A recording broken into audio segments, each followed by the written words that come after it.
नमस्कार साथियों, मैं अनीता श्रीवास्तव आपका हार्दिक अभिनंदन करती हूँ।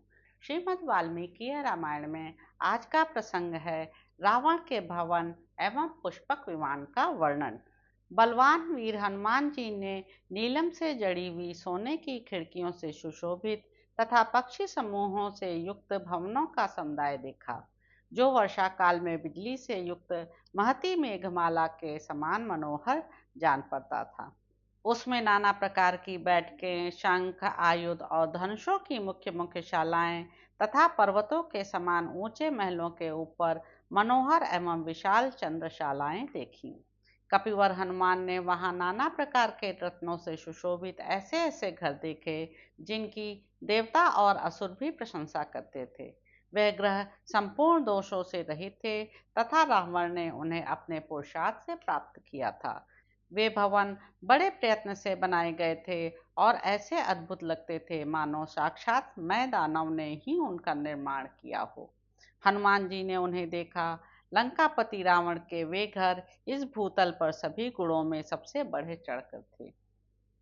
फिर उन्होंने राक्षस राज रावण का उसकी शक्ति के अनुरूप अत्यंत उत्तम और अनुपम भवन देखा, जो मेघ के समान ऊंचा, स्वर्ण के समान सुंदर, कांति वाला तथा मनोहर था। वह इस भूतल पर बिखरे हुए सुवर्ण के समान जान पड़ता था।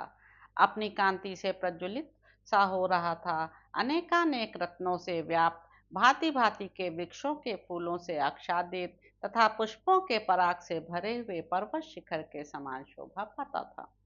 वह विमान रूप भवन विद्युत मालाओं से पूजित मेघ के समान रमणीय रत्नों से देदीप्यमान हो रहा था और श्रेष्ठ हंसों द्वारा आकाश में ढोए जाते हुए विमान की भांति जान पड़ता था।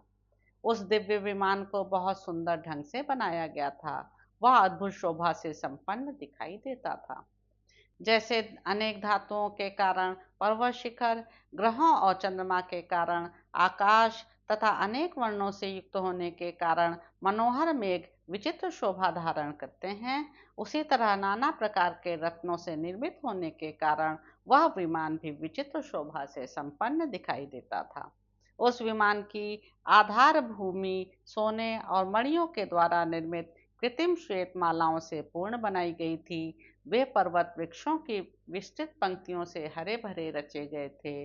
वे वृक्ष फूलों के बाहुल्य से व्याप्त बनाए गए थे तथा वे पुष्प भी केसर एवं पंखड़ियों से पूर्ण निर्मित हुए थे। उस विमान में श्वेत भवन बने हुए थे। सुंदर फूलों से सुशोभित पोखरे बनाए गए थे। केसर युक्त कमल, विचित्र वन और अद्भुत सरोवरों का भी निर्माण किया गया था। महाकपि हनुमान ने जिस सुंदर विमान को वहां देखा, उसका नाम पुष्पक था। वह रत्नों की प्रभा से प्रकाशमान था और इधर उधर भ्रमण करता था। देवताओं के ग्रहाकार उत्तम विमानों में सबसे अधिक आदर उस महाविमान पुष्पक का ही होता था। उसमें नीलम, चांदी और मूंगों के आकाशचारी पक्षी बनाए गए थे। नाना प्रकार के रत्नों से विचित्र वर्ण के सर्पों का निर्माण किया गया था और अच्छी जाति के घोड़ों के समान ही सुंदर अंग वाले अश्व भी बनाए गए थे।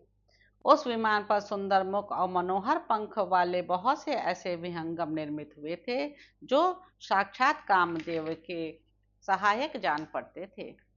उनकी पांखें मूंगे और सुवर्ण के बने हुए फूलों से युक्त थीं तथा उन्होंने लीलापूर्वक अपने बांके पंखों को समेट रखा था। उस विमान के कमल मंडित सरोवर में ऐसे हाथी बनाए गए थे, जो लक्ष्मी के अभिषेक कार्य में नियुक्त थे। उनकी सूंड बड़ी सुंदर थी। उनके अंगों में कमलों के केसर लगे हुए थे तथा उन्होंने अपनी सूंडों से कमल पुष्प धारण किए थे। उनके साथ ही वहां तेजस्विनी लक्ष्मी देवी की प्रतिमा भी विराजमान थी, जिनका उन हाथियों के द्वारा अभिषेक हो रहा था। उनके हाथ बड़े सुंदर थे। उन्होंने अपने हाथ में कमल पुष्प धारण कर रखा था। इस प्रकार सुंदर कंदराओं वाले पर्वत के समान तथा वसंत ऋतु में सुंदर कोटरों वाले परम सुगंध युक्त वृक्ष के समान उस शोभायमान मनोहर भवन में पहुंचकर हनुमान जी बड़े विस्मित हुए। तदंतर दशमुख रावण के बाहुबल से पालित उस प्रशंसित पुरी में जाकर चारों ओर घूमने पर भी पति के गुणों के वेग से पराजित, अत्यंत दुखनी और परम पूजनीय जनक किशोरी सीता को न देखकर कपिवर हनुमान बड़ी चिंता में पड़ गए। महात्मा हनुमान जी अनेक प्रकार से परमार्थ चिंतन में तत्पर रहने वाले कृतात्मा, सन्मार्गगामी तथा उत्तम दृष्टि रखने वाले थे। इधर उधर बहुत घूमने पर भी जब उन महात्मा को जानकी जी का पता ना लगा, तब उनका मन बहुत दुखी हो गया। तो इस प्रकार साथियों, सुंदर कांड में निहित 7वां सर्ग यहाँ पर समाप्त होता है। आशा है आपको यह अच्छा लग रहा होगा। इसके अगले अंक में आप जानेंगे कि हनुमान जी के द्वारा पुनः पुष्पक विमान का दर्शन। तो अब आपसे अगले अंक में मुलाकात होगी। मेरे YouTube चैनल संवाद विद अनीता को लाइक करें, शेयर करें, सब्सक्राइब करें। धन्यवाद साथियों।